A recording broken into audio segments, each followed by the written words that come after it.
In December 2021, the most wanted drug in the world stopped shipping. Not because the science failed. Not because demand disappeared.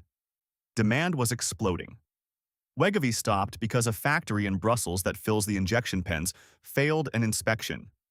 7 violations. Production halted. And just like that, a company worth hundreds of billions could not sell its biggest product because of glass tubes, rubber stoppers, and a spring. The weight loss gold rush has a hidden bottleneck, and it's not the medicine, it's the pen. Today, how a syringe factory held a giant hostage, 3 ways investors own this bottleneck, and the twist. Because this spring, for the first time, the pill arrived. And it might make the whole bottleneck disappear. First, the scale. Between early 2021 and late 2023, prescriptions for semaglutide, the molecule inside Ozempic and Wegovy, grew by over 440%. Around 3.2 million Americans have been prescribed Wegovy alone.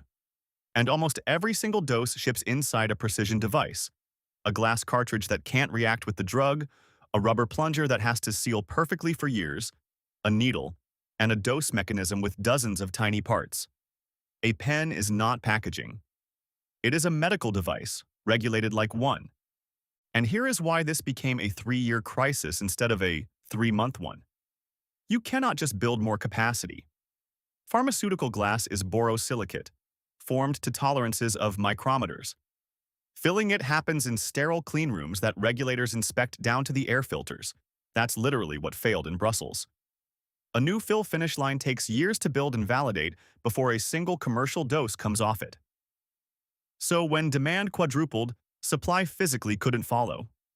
Wegovy and Ozempic sat on the FDA's official shortage list for 3 years, from March 2022 until February 2025. Novo had to ration the starter doses just to keep existing patients supplied. On this channel, we call this kind of setup forced demand. Usually a law forces people to buy something. This time, regulation worked in reverse. It didn't force anyone to buy. It made it nearly impossible to supply. Same result for the companies that already had the capacity, a queue out the door. If you're new here, this channel looks for the quiet side doors into loud investment stories. Subscribe if that's your kind of thing. Okay, 3 ways investors are positioned. Way 1. The glass. 3 companies dominate pharmaceutical glass packaging worldwide. Schott Pharma from Germany, Stevanato Group from Italy, and Gerresheimer. Hold that third name, we'll come back to it.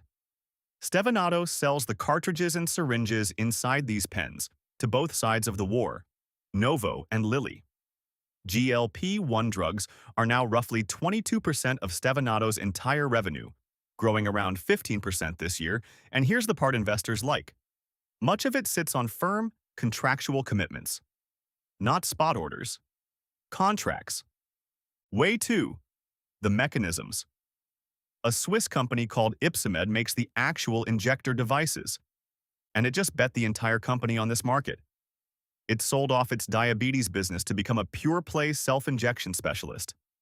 Auto-injector sales grew 46% in the latest half-year. It signed a long-term supply deal with Novo Nordisk, and it's building new factories in Germany, China, and North Carolina. And then there's the most boring monopoly in healthcare. West Pharmaceutical Services from Pennsylvania. West makes the elastomer components, the rubber stoppers and plungers, that sit inside a huge share of the world's injectable drugs. GLP-1 products are now 18% of West's sales. Last quarter, its earnings per share grew 47%, and management raised guidance. Rubber stoppers, 47%. Way 3. The giant solved the bottleneck with a checkbook. In December 2024, Novo's parent foundation closed the purchase of Catalent, the very contract manufacturer whose Brussels failure crippled the Wegovy launch, for $16.5 billion.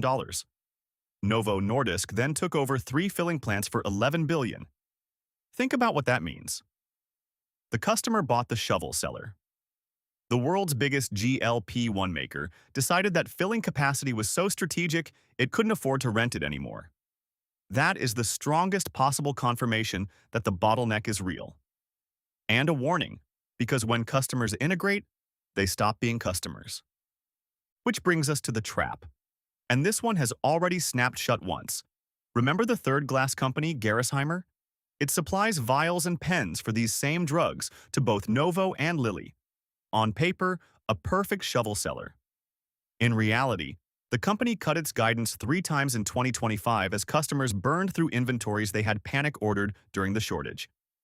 Then came an accounting investigation, and this February the stock fell 31% in a single day. While the GLP-1 market boomed, one of its shovel sellers lost most of its value. The bottleneck being real does not protect you from buying the wrong company at the wrong price. And now the bigger threat. This January, Novo launched Wegovy as a pill, a tablet, starting at $149 a month. On April 1st, the FDA approved Eli Lilly's Foundeo, the first GLP-1 pill you can take any time of day, no needle anywhere in sight. A pill needs no glass cartridge, no rubber plunger, no spring, no auto-injector factory in Switzerland. If the future of weight loss is a tablet, the entire pen bottleneck, the thing this whole investment case is built on, slowly evaporates. So is it over? Look at the numbers I just gave you. West grew 15% last quarter and raised guidance, after both pills were on the market. Stevanato's injectable contracts are firm for years. The early evidence says the pills are expanding the market more than they're replacing the needle. For now. Both stories are true at once. That's exactly what makes this interesting. So, 3 scenarios. Scenario 1. Pills mostly bring in new patients who feared needles. Injections keep growing underneath. The device makers keep compounding quietly. Scenario 2. Pills start winning new prescriptions outright, pen volumes flatten, and the market derates every company in this video. The drug market can boom while the device trade dies. Scenario 3. The messy middle. Growth slows but holds, and the winners are the companies with firm contracts and exposure beyond GLP-1. Remember, most of what West and Stevanato sell goes into other biologic drugs anyway. What to watch? 1. The oral versus injectable split in Novo's and Lilly's quarterly volumes. That's the scoreboard. 2. The GLP-1 percentage that West and Stevanato report each quarter. If it stalls, Scenario 2 is starting. 3. That $149 pill price. It tells you the giants want volume, fast. Here's the picture I want you to remember. The drug gets the headlines. The container gets the margins. For 3 years, glass and springs held the biggest story in medicine hostage. And the companies that owned that bottleneck printed money, except the one that didn't. Now a tablet is trying to dissolve the whole thing. Nothing in this video is financial advice. These numbers move fast, so check them before you act. Thanks for watching.